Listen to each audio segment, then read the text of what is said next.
Hi, I'm Damien Marie AtHope, and I am an Axiological Atheist. And I have two guests with me. Could you go ahead and tell us your name and what kind of atheist you are? My name is Rob Moore. I am an atheist activist. I'm an agnostic atheist as far as any philosophical sense goes. I haven't given it a whole lot of deeper thought other than, there might be a God, except that that's the least plausible explanation of all the possible ones. And, to me, that's pretty obvious. So I'm not a guy who delves into philosophical arguments about existentialism. And, I don't even know what that means. I'm an axiological atheist. I'll be interested to hear that. I'm a guy who wants, the best of science taught to our kids. I want Christianity and creationism out of schools. And I want all religion and all religious influence out of my government. I want true freedom of religion and freedom from religion for everybody. That's what I'm about. That's what I fight for. I had the ability to raise my kids as atheists or in the absence of any God concept robbed from me by the public school district when they were kindergartners.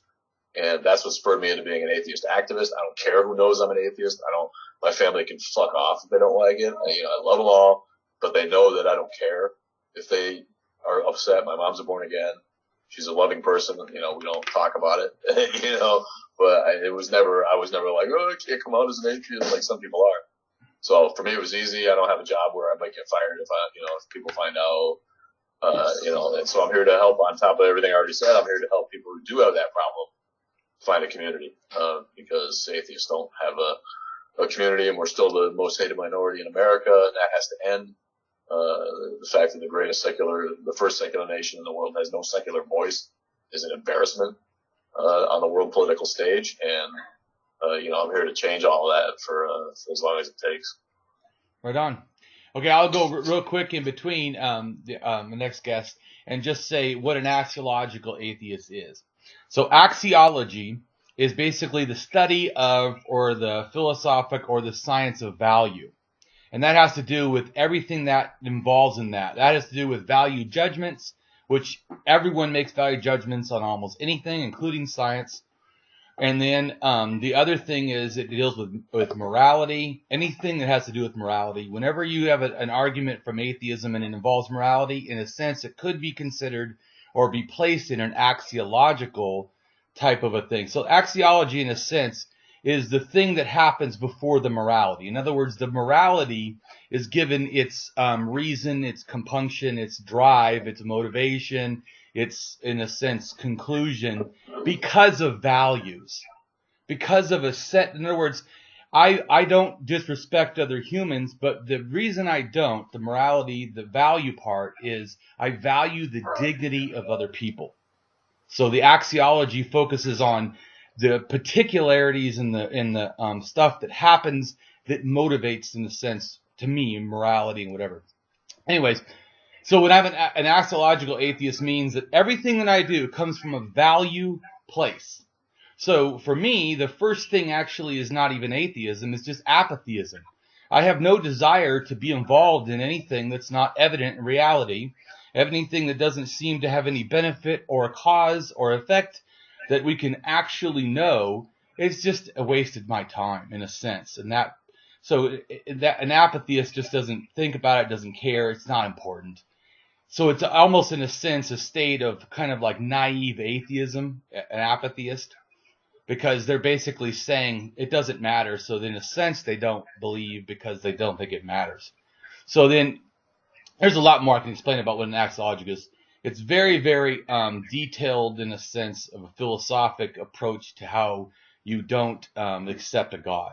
So in other words, an axiological atheist is very different than a normal atheist persuasion, because a normal atheist is just the fact of not believing in a deity. But if one was presented, you then would be no longer an atheist, you would be then a believer, because you would be proven to, in a sense. So, but an axiological atheist is almost by default an anti-theist, because the value judgment is that God concepts are harmful if fake. If real, then there is an actual malevolent being that needs to be opposed actively. so because it's a value thing of saying humans have worth, in a sense, everything has value. You can't just violate willingly the rights of another. And so then a God concept to an axiological atheist is a negative thing regardless. There is no state of, in a sense of, unless you were to say that God's only loved and did nothing else. I mean, maybe then an axiological atheist, okay, then maybe a God's not bad. But there's no such claim ever been made that a God doesn't interfere with human lives, so against their will. So anyways, I'll go to my next guest. So go ahead and tell us your name and what kind of atheist you are. My name is Nikolai, and I am an how do you say that, Damien? Axiological atheist. There you go. Axiological atheist. I'm also a skeptic. I don't believe in God whatsoever, and I don't think there's any evidence for God, and I would be a 10 on the Dawkins scale if I were to rate myself as a strong atheist. I think it's all bullshit. Right on. So, do either one of you guys want to start off by telling me what you guys do, what's your passion in particular, your form of atheist activism? Well, like I said, I got into this because of, violations of separation of church-state clause, the so-called establishment clause of the Constitution. That's what matters to me. The philosophy of it is not that it's not important, but to me it's not why I'm in this. It's not over interesting to me. I want to get raise the profile of the community in terms of the way people think about us and lumping us in with evildoers in general, or just confusing Satanism with atheism, and right. It's silly, logical, poor conclusions based on bad knowledge and disinformation, which I think the public school engenders and continues to promote through the way they do business, and that's part of what we're after. We'd like to see more science clubs where science budgets are being cut in schools. We'd like to see philosophy, like you're talking about, but on an elementary school scale. I think that kids who are in first grade, second grade should learn about all world mythologies, religions, past and present, and philosophies, so that they can be more equipped to make up their own mind in the face of indoctrination, which happens everywhere. If your parents aren't looking, if you're not looking out, someone in the community or someone in the school, someone is actively trying to make your kid a Christian. You can count on it. That's America. They're going to run, and if you don't care, wait, great, or maybe you're sort of a Christian and it's okay if someone's trying to make your kid a harder Christian. Yeah. There's a lot of parents out there that are just apathetic that way, and they're not paying attention. It can't be that bad. It's church, right? What's the harm?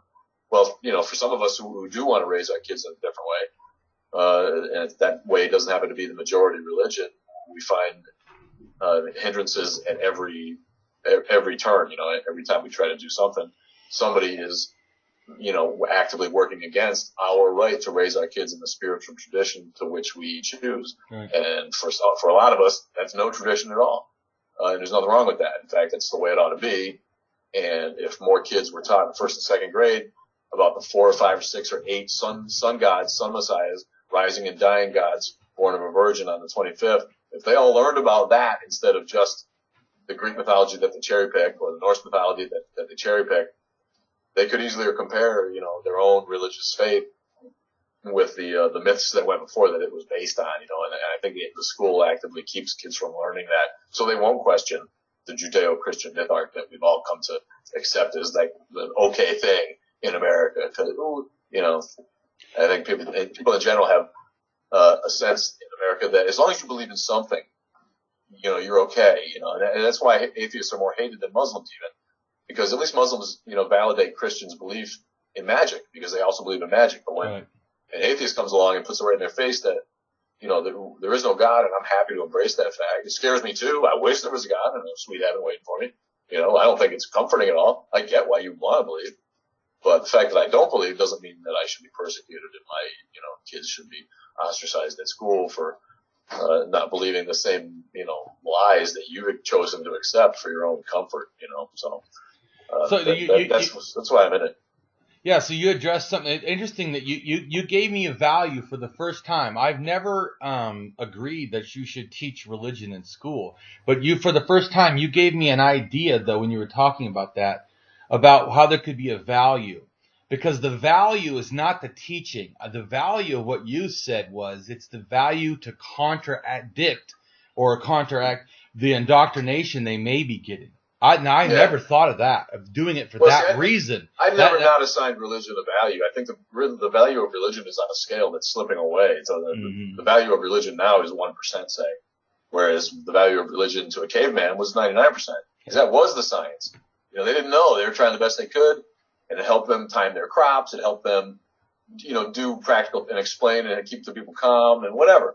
So, as time goes by, I've often make the point that if the scientific knowledge of today, the entire body of the scientific knowledge of today, were dropped on humankind when they became sentient, and everybody understood what we know today about quantum physics, there would be no God concept. It would never have arisen, because the questions that God answered, we've all basically answered those questions. The ones that are left behind would seem like nothing to a person who was born and fed all that scientific knowledge. If you were raised with it. The God of the gaps things, yes, of course, we still can't quite explain it all.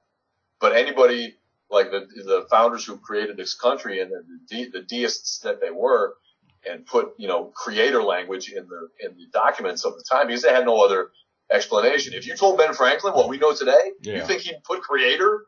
If you told Thomas Jefferson what we know today about the nature of the universe and the Big Bang and evolution, which happened, 80 years. Evolution, I want to say about 80 years after the founding of the United States, they discovered, Darwin, started scribing up a theory of evolution. If Jefferson had understood evolution, they would have never put in the creator language that they did. They just that was a word that they, like act of God in insurance policies. They don't know what else to call something you can't explain. Right. Yeah. So educated people in the 1700s had long given up the concept of loving God. So I have a question, though, because if I was going to do that, if I was going to put religion in a place that I feel it doesn't belong, but for the reason of removing indoctrination, I would have to add some course part of that to be on disbelief or atheism or agnosticism or something, because in a sense, if you're going to enter something that and do it for that reason, then you have to show that not only are there different religions in the world that are believed by different people, there's also people that, and I would give a historical thing from the beginning of Socrates being, killed for teaching the youth the corruption of the not believing the state gods. Right. So. Right. Yeah, absolutely. Absolutely. That's what I'm getting at. You can give people the arm children with the knowledge they need to make their own decisions. If you grow up and you want to believe one of them because it just makes you feel good, this is America. They have a right to believe. Adult. To me, indoctrination of children to an unsustainable faith system is child abuse. I'm sorry. When America is 27th in the world in science or whatever. I agree. And people are teaching their kids that the world is 6,000 years old. I'm sorry. Yeah, in my world, you're abusing your child's mind. Right. Yeah. Right? Intellectual abuse. And there is a thing against intellectual abuse. You don't have a right to actually keep your child from knowledge that is necessary to survive. Right. I mean, that's right. So there is a violation. That's right. It's not if like you homeschool your kids, you can teach them. Well, because they always go, well, it's not physical abuse. Well, it's not like physical abuse is the only abuse. No. It's what religion has historically been so respected as something we can't question about someone, we can't ridicule about someone, we can't bring someone up on the fact that they have a faith system that makes no sense at all, and that time needs to go away. All right, we need to tell people when their faith is crap. Yeah, you have the right to believe it. I have the right to say that it's the stupidest thing I've ever heard, and I don't respect it. It merits no respect anymore, if it ever did, and there's no reason that we should not talk about it. Everybody who runs for president, everybody who runs for office, we should be able to ask, listen, by the way, do you believe in spirits in the sky? Are you gonna make decisions for our nation based on voodoo, magic, woo, Christianity, or, 8 other religions I can choose? Or are you going to use hard facts and evidence from the experts around you and base your decisions on reality and evidence? Yeah, I want to be able to ask people and bring them up on it and not be ashamed to do it. Yeah. Let's hear from One of the things I wanted to mention is you can trace emotional and physical abuse in the brain. You can see that children suffer neurological. You can see neurologically there are changes in the brain from an abused patient. Yep. Well, they did a neurological study recently with people who have religious beliefs, and they found that their brain, that controls the rational part of their thinking, was suppressed. So you can scientifically trace psychological abuse to religion to children because you're suppressing that portion of their brain, their critical thinking. Yeah. They're being taught to believe in myths and fantasy and things that actually will harm them in the future. And they also did another study that actually proved that children have a very difficult time differentiating between fantasy and reality who are religious. Yeah.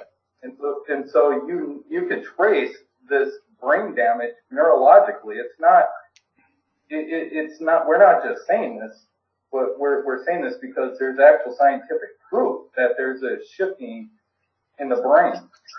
And that's one of the reasons why I got involved with this podcast and working with Rob is because I want to get information out there. I want to get the correct information out there.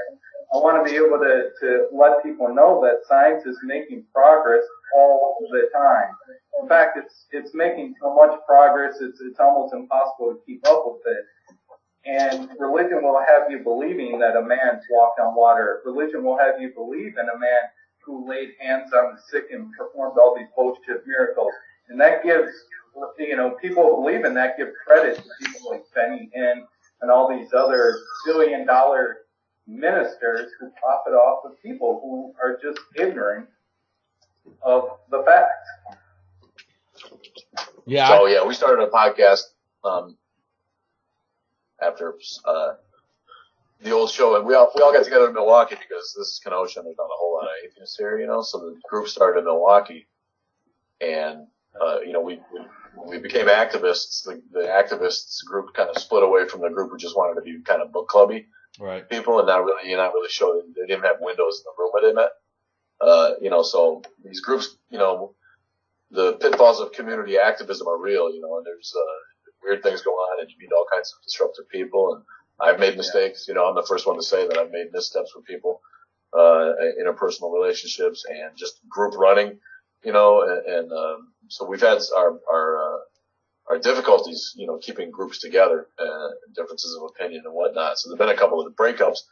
I was on a podcast, that was pretty, it was a pretty good show, and we interviewed people, and it was just a strict interview for an hour. And it could, so if the interview was crappy, it was a crappy show. And if the interview was good, it was a good show. Right. And my interview skills got pretty good, and we interviewed some nice people. I think I talked to you about that before.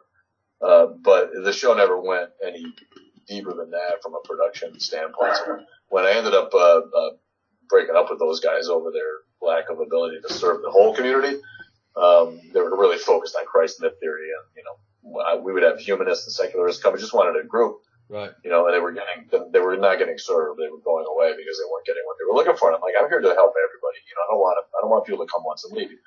And when I brought up those concerns, I was basically kicked out. So we decided to start our own podcast, with our own, production values and our own, ideas of how it should sound. So it's a highly produced, high concept podcast, different than anything else that's out there. Sometimes it's been real good, and sometimes it's not been as great as we wanted, but it's coming along, and we really love it. And it takes about a month to get each one out. Now that we're back in the rhythm of doing it, and it's Atheist Underground. And I could have Google chatted us from that probably, but atheistunderground.com is the easiest way, and they're on iTunes. So Nick's helping with marketing that. You can talk about that, Nick. I got a bunch of sick kids here. I gotta check on them real quick. No problem. Yeah, so the Hold on. It's entertaining. It's not. We have different things we have science. We have science involved. We have You're really sounding scratchy. Can you go over again or? Is this better? Well, keep talking. I don't know. Can you hear me okay now? It's like making static every time you talk. Maybe try to close it. It was doing a little better earlier. If you hear me now. Is that any better? Can you? It's like You're breaking up ugly. Yeah, breaking up. Is this better? No. Oh man. What happened? That was nice. Oh no, I was just listening and. Can you hear me okay now? Thanks, man. Thanks for the ear cancer, man. No. No.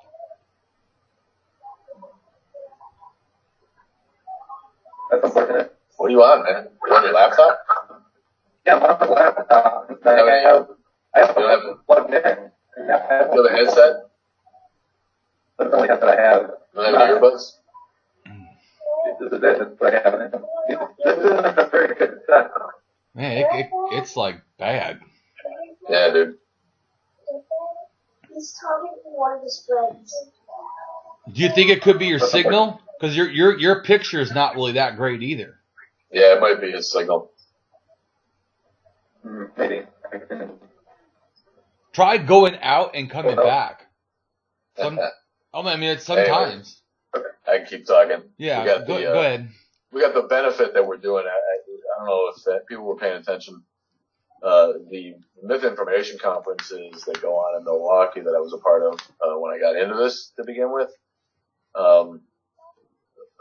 ended up inviting this Sargon character. You're a guy who might see some YouTube videos and some. I don't really watch it. Again, internet atheist, not an atheist like we are, where we're in it to be atheists. Right. He's a guy he's in it to be. He's kind of like an alt-right guy, he's sick of the social justice guy, so he gripes about, He'd hate me the then. feminists. He hates the feminists. He hates all of us. He hates the feminists. His show's pretty funny, I think. I think his people like him. Yeah. But he happens to be an atheist, and so he'll talk about atheism. But then, the people in the atheist movement are like, this dude's like, he makes comments, he's like offensive towards women and stuff. So he makes this comment, and again, I don't know the guy. He might be great. I don't know if this is what went on. He tweeted to a member of parliament and a victim of rape, "I wouldn't even rape you." Oh. That was his tweet, okay? All right, he Oh, basically outraged the entire world with the tweet, That's okay? a piece of garbage. Except for his minions, right? He's got these people who love everything he does, and so they all kind of egged him on. Not only did he refuse to apologize for the comment, when he got to Milwaukee to be on stage, and they put him up against a liberal guy, a social justice warrior, to have kind of a debate about this and that, and how the movement should proceed forward. As an atheist movement, should we include all those other causes, or what? Or is the alt-right right that the progressive left, or the regressive left, as they call it, is kind of hindering the movement? Which they maybe have some points in there, but it's a different conversation. Anyway, when he was booked to speak at Milwaukee, some people on the left called the theater and were so upset that this guy was coming because of what he did. He was already infamous because of the rape comment. So they threatened to boycott. They threatened to, they kind of went over the top. Coy Medicine, we're going to, they threatened the venue, all right, with some kind of action if they didn't refuse to let the guy go on. So the group had to hire security, cost them a lot of extra money, made a big pain in the ass. The guy went on. The guy he was talking with kind of lost his cool. He asked him to defend the rape comment. The guy said, "No, I'm perfectly fine with the comment I made." His audience members cheered, and a bunch of women felt threatened at the conference and left. They felt uncomfortable. It made people feel crappy to be there because of the way that these hooligans cheered a rape comment, basically. All the top atheists came out right away against it. David Silverman put a video out, decrying the event, saying we have a responsibility to make everyone feel welcome at these events. How shameful that we cheered rape at this event, yada, yada. Seth Andrews pulled out of the event because of it. He didn't go. Aaron Rod pulled out of the event. He didn't go. A bunch of people who were supposed to be just didn't go because of this. And one of the people who did go, our own Matt Dillahunty, went and moderated, and then after the event, released a scathing video, an hour-long video, an indictment, complete indictment of the organization, the event, their motives. Wow. Basically called them irrelevant and shallow and money grubbing, and it was, if you ever watch the video, you're blown away. He's so eloquent and he's so right on with his comments. So anyway, the upshot is that the 10 or 20 of us here that were the secular community in Milwaukee, we all used to work for this same group, and now we all look like we were involved in this, right? So a lot of us had to come out and make a statement. Don't blame me, right? It wasn't there, It was so bizarre. They were so afraid of what I might do because they don't like me anymore that they banned me from coming. I was ready to support this event. Our organization ponied up the $300 to table. They sent it back to me and told me to fuck off, And it turned out to be like the best thing they ever did because I wouldn't have wanted the FFRS name attached to this event the way they embarrassed themselves and then refused to be contrite in any way. Apparently the rest of the event was pretty good. The other guests, the other debates, the movie Batman and Jesus, which I'll plug right here. Go see Batman and Jesus. Everything else was pretty good except for this one event, which really embarrassed everybody and made it so that these people, in not apologizing for it in any kind of way, alienated themselves in effect from the larger atheist movement, whether they want to really believe it or not. If David Silverman tells you, we're never coming back, and Aaron Ra steps out and says that all these people told him, no, this is wrong, and we don't want to be involved in it. So we're having trouble even getting people to come to Milwaukee to come to our benefit, which we are doing as a direct answer to this. All right, we're doing a benefit for rape victims. How? As an eloquent counterpoint or counternote to the offense caused by Sargon at the RapeCon thing. When are you doing that? What's that? So when are you doing that? In what venue? It's April 7th. It's just a little church in downtown Milwaukee that's famous. That's another nice thing. We're partnering with a nice liberal church for their space. It's the Big Red Church, it's called, and it's kind of a Gothic spire right by the highway on the south side of Milwaukee. It's a landmark because it's red and you drive right by it all the time. And we've had other things go on there before. They're cool people, Presbyterian church, real accepting liberal folk, who are frankly trying to make a buck off their nice building, and they're not afraid to rent it to atheists, like some people would be. Quite honestly, we couldn't even get a call back from the Unitarians. So right there is big number one for the Unitarians. I was disappointed in that. The Unitarians have traditionally been good allies of ours, and we could have bugged them harder, but the fact was they couldn't even return a phone call at the Unitarian Church in Milwaukee. So we found this little church, April 7th, Saturday. Andrew's agreed to come back. Arma is agreed to come back. His wife Lalandra, who's an activist online too, is going to be there. Callie Wright, who spoke out in favor, and for Thomas Smith, who was the guy. He's Thomas reads the Bible and atheistically speaking. He's got some podcasts. I can't keep him straight. He's got 5 or 6, and he's a great guy and a talented podcaster. She was, defending his comments, against Sargon. So she's going to be there. She's our own podcaster.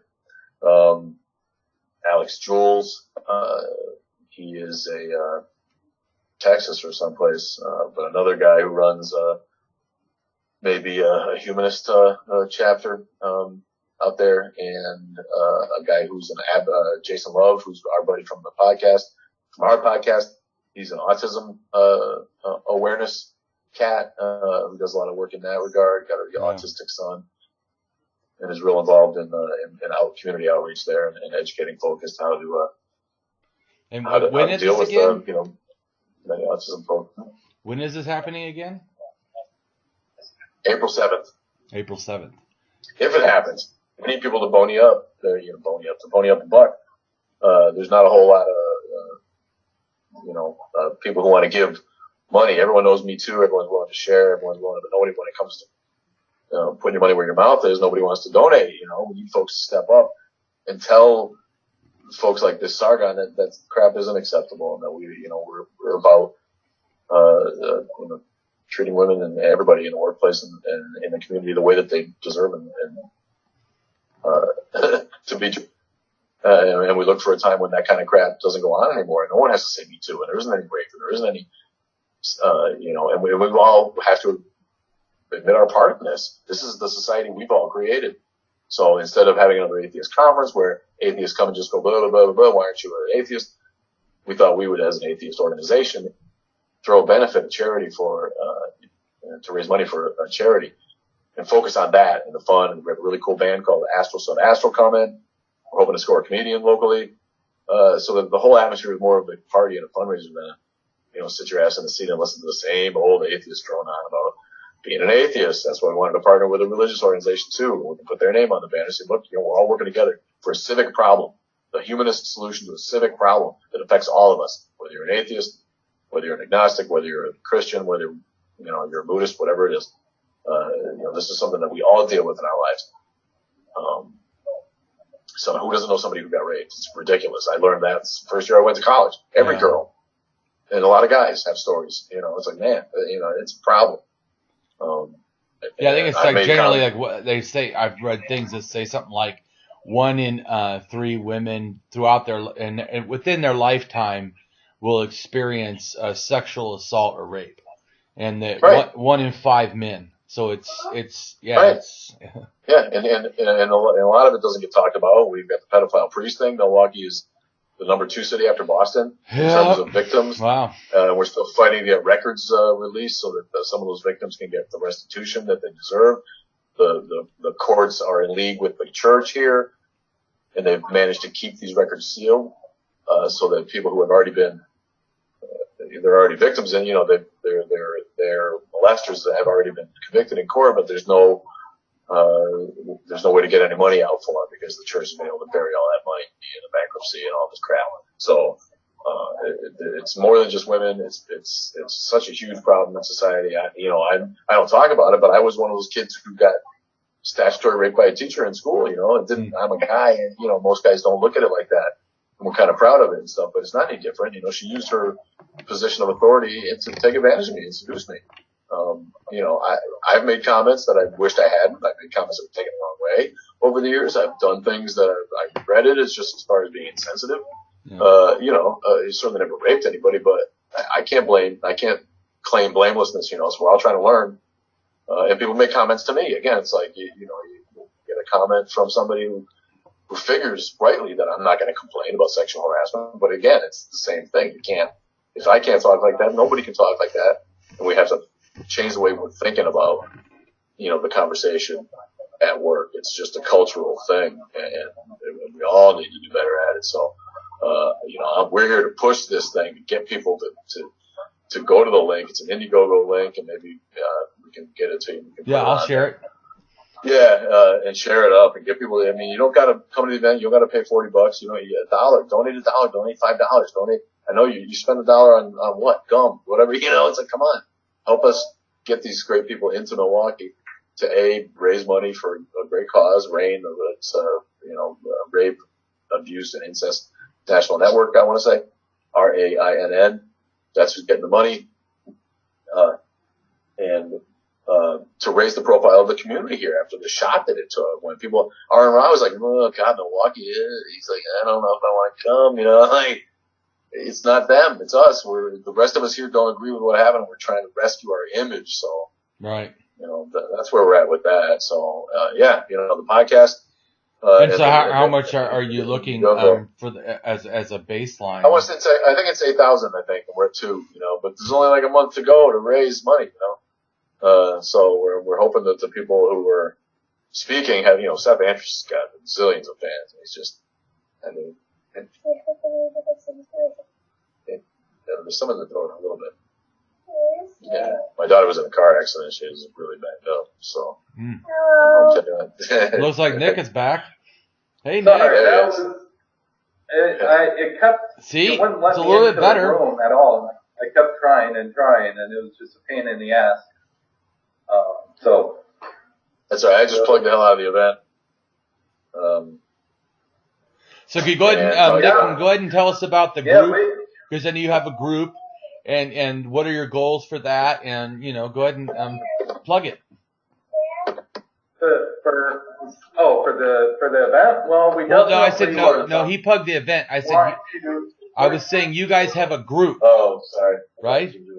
That's it. So we have a group. We have a podcast going. Is that what you guys were talking about? Well, I hadn't gotten there yet. I started talking about He talked about the event. Fundraiser? The fundraiser. Oh, okay. I was asking you to tell us about the group. What group? The craft? Yeah, it's all about craft. What he started. No. I was saying about You guys have a group and you have a podcast, right? Right. Correct. Yes. So I was asking you to tell us about the group. No one knows. Let's just say I don't know. Tell me what the group. You have a group about what? You see what I'm saying? Tell me. Well, Kenosha. Yeah, go ahead. The Kenosha Racine Agnostic Atheist group. We all get together. Kenosha Racine Agnostic Atheists and free thinkers. What? Kenosha Racine Atheists and Free Thinkers. Yes, we all get together, and some of them will join together at Charcoal Grill for trivia. We'll get together to just have discussions and things like that. But for the podcast, a small group of us get together so we can actually brainstorm together, essentially how to fight against religion being implemented in the schools and things like that. They're actually a member of the Green part. Rob, what do you guys are a member of the chapter of Freedom from Religion, right? We're a chapter, we're Southeast Wisconsin chapter of Freedom from Religion Foundation, and we do we do like highway cleanups, we do meetups, we do social stuff, we try to keep an eye on, we'll get a group together to try to go down and see Dylan Honey and Sam Harris and who is it? Klaus, whoever's coming in Chicago. We do stuff like that, little science trips or, just solstice parties, anything, to get people together. And how can people find that? A member of that this year. What's that? What's the website or link, or how can people find you? We're on Facebook. It's Craft, K-R-A-F-T, Kenosha Racine Atheists and Free Thinkers. And there's a meetup page too. Same thing. If you look up FFRF, Southeast Wisconsin, or Craft, Kenosha Racine Atheists, Free Thinkers, you'll find us on meetup.com. The podcast has a website, atheistunderground.com, and a Facebook page for all of that stuff too, so you can find them all on Facebook, Twitter. We're on Twitter, yeah. This group, I got involved with them because of the activism. It gives me an opportunity to give to the atheistic community and to do things for the community.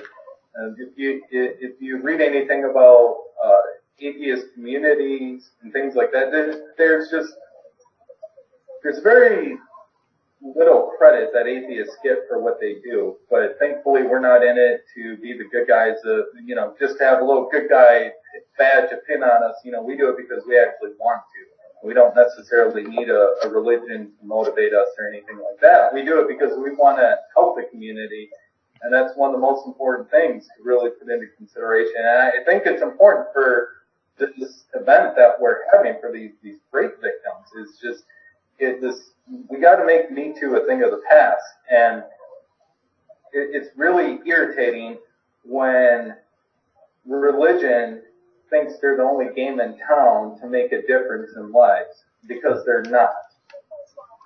As the atheist group, as atheist community, as atheists, we can step up to the plate and actually get it done. And I think that's what we need to do. We need to shift society more into a secular framework and understanding we can actually make a change without needing a God to enforce that, or churches or anything like that. We can actually make the choice to do that independently. And so I think what we're doing is we're shifting into that paradigm. There will be some rough bumps as we go along the way to do it, because atheists have been active in the community, helping people and doing things for a very long time. It's just we don't get as noticed as often or as much because we don't wear the cross. We don't go to church or anything like that. But we definitely care about people. We care about communities. And that's why this event, I think, is so important, because we want to help these rape survivors. We want people to know that we're there to care, and we want to be a positive force in the community. And we're not the negative that religion tries to paint us to be. We actually want to move forward and we want to progress society, but we want to do it with science, we want to do it with education, but we also want to show that we have compassion and we do care about people as well. Right on. Sorry, I didn't quite understand your question initially when you were asking me about the group. I came in abruptly and no problem. I didn't know it's such a long story. There were so many groups. They broke up 5 times, got back together, coalesced, right. Reformed into new groups. But the point is that we're the activists in the area. I've worked hard to be the most visible atheist in the area. I probably am. I've been on all the news stations with my atheist billboard, and I'm as loud as I can be and out as I can be with my atheism in the area. And we're just trying to build a community, make a little cornerstone, have people at least have a place to find when they're looking. It's slow going. We know of a lot of atheists online, even around here. There are a lot of atheists online, but getting the ones to come out and do something is different. So it's all new. It's a learning process. It's been remarkably rewarding. The people that I've been able to meet, I talked to Lawrence Krauss, man. I sat down and talked science with Lawrence Krauss in his face. I met George Carlin's daughter, Kelly. I met Q. You watch Star Trek? I met Q. And interviewed Q for the old podcast. And just things that I never thought I'd be able to do. So it's to give back was what I wanted to do. And I thought about school board. I thought about running for office locally. And then when it dawned on me that there's no atheist presence. And I know from my going to school that there's kids out there who are crippled emotionally because they can't escape the guilt and the fear and the oppression of the Judeo-Christian myth arc and what it has done to their psyche through parents who indoctrinate them. It's fucking sick. I want to go back. Yeah, I want to go back and talk about what Rob talked about teaching all kids, not just one idea of religion, but all the different ideas of religion. And Daniel Dennett wrote about that in his book, Breaking the Spell. And Daniel Dennett, he has a TED Talk on this, but he firmly believes that if you were to teach all the aspects of religion, that would eliminate indoctrination. That would allow people to see what religion is really about in all different facets.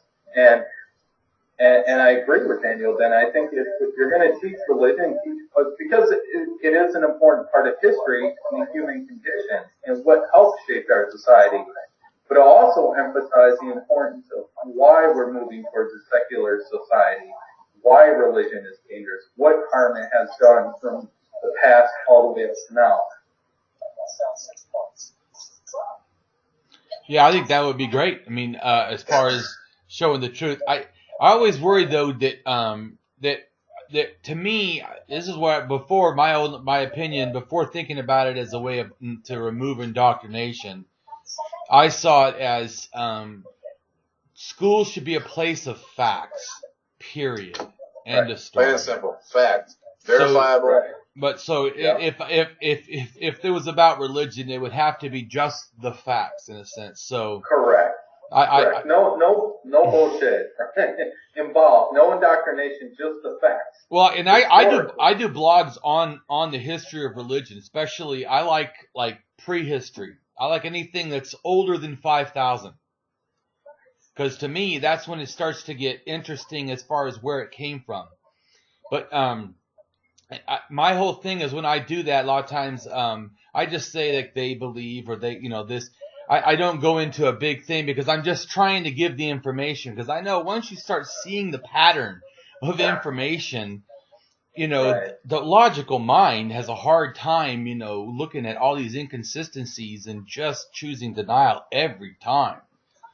Absolutely. Every time I have a discussion with the deists and the miracles that Jesus performed, it always comes down to them saying, well, God can suspend the laws of physics if he wants because he's all powerful.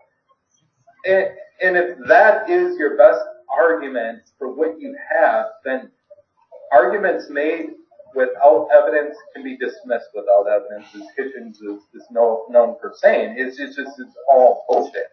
And they make these circular arguments, and that's why You're starting to sound terrible again. Thing's dead again.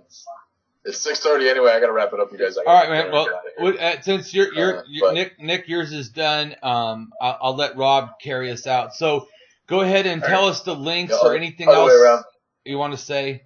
No offense to you, Nick. If you can't hear you, that doesn't work. All right, appreciate it, man. We wrap it up, or yeah. Go ahead and say whatever you want to say, and then we're done. All right, good deal, man. Thanks, everybody. Appreciate the chance, Damien, and another good conversation. We should do this again and talk more about stuff. Yeah. But please check us out, Craft, Kenosha, Racine Atheists, and Freethinkers. That is Freedom from Religion Foundation, Southeast Wisconsin. And the Brew City Benefit, April 7th. Check it out on Indiegogo, and we'll get the link to you so you can share it. And, don't be fooled. Be vigilant. If you have kids in school, watch what the teacher's teaching them, man, because they will teach them their bullshit because they think they're saving your kid's soul because you aren't smart enough to do it. If that offends you, you need to say something, because I can't believe the depth of the complicit nature of the system in Kenosha here, where the entire school is rife with religiosity and seems to be kind of doing it on purpose. So that's all I got to say about that today, man. Thanks again, dudes. I'll see you guys later on. All right. Bye. All right.